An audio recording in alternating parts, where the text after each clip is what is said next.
So I thought I'd just go through a few points that I work with schools on when they're looking to go down these one-to-one schemes. And we'll listen to all sorts of bits of advice today, and what I would say is take all of those on board. However, every school is different, and you need to answer one question before you go down this route, is why? Why am I going down the one-to-one route? Why am I going to introduce technology into my school? I go to a lot of schools, and the first one is, well, we're talking to you and Apple.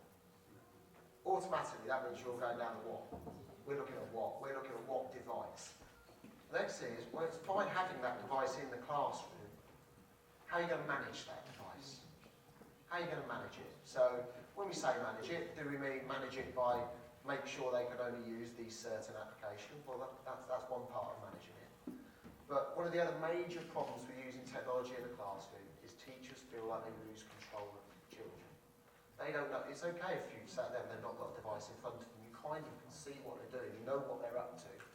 When they've got one of these and they're holding it here, how do you know what they're doing? If it's not a managed device, how do you know what they're doing? So allowing teachers to have control of the devices is in the classroom is essential. And also the sharing of what you're doing on the devices in the classroom is essential. So how do you get what's on here onto a device here, a device here? It shouldn't matter really what the device is, but being able to share and work together on that application, whatever it might be, maybe it's about I don't know. But how do you share this with the rest of the classroom? How do you share what the children are doing on their devices? How does the teacher share what they want to do in the classroom to that device? And the final point I'm going to go for is you need to have someone who's going to lead the program. You need a strong leader for the program. If you just think that it's the right thing to do as a school, the senior leadership team talk about it a bit and then give it to someone, go and have a look at a few devices, tell us which one to buy, we're going to go one-to-one. That is not going to work. I've done a number of these over the summer where we've rolled out at least year group. If we say one-to-one, that's a year group or upwards. Pilots, things like that, they go through the year, like Chiswick are doing, that pincer movement going from the top of others. They're rolling that out.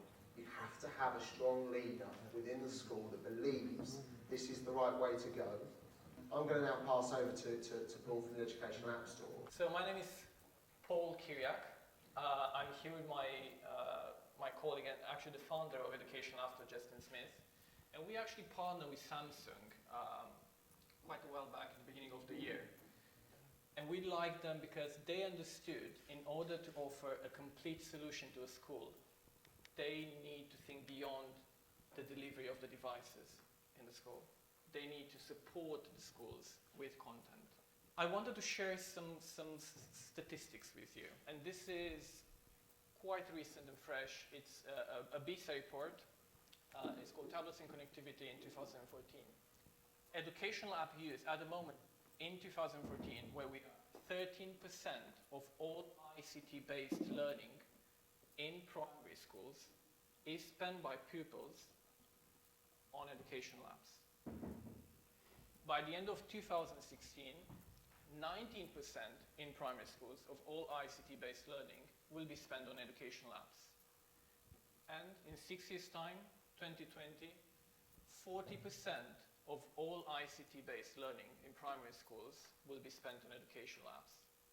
So the market is growing, and it's growing because the adoption of tablets is growing. At the secondary level, things are similar. Where do I think, or where does education apps think apps are now? I think everyone will agree that we can all say they support, they help with teaching, they help with learning. But we would like them to see them here. We would like them to improve academic results, and we're getting there. We would like that apps to offer a better communication with the main stakeholders, obviously, to enhance the school's digital reputation, and all to offer solid evaluation and analysis to improve school inspections. So Education App Store is certifying educational apps. That's the work that we do to have a library of apps that are suitable for use in the classroom. but we offer consultation and training for schools. And the consultation usually involves a one-to-one needs assessment at your school. We go into the school and we talk with your subject leaders, with your curriculum team, and usually we get loads of print material with lesson plans, schemes of work, curriculum objectives. And they say, well, we want apps to help me in this particular lesson with this. I want an app to help me to deliver a biology lesson like this. And we go back and we try to find those apps for them. So it's a bespoke catalog of apps that we will recommend. And we give them dedicated teacher accounts. So all the teachers in the school can log in. They can have access to this resource. We offer lesson planning support for all the apps. So what we do, our teachers, they don't just recommend you the app. They take the app and they put it in a lesson plan. And they show you ideas of how to use it in a lesson.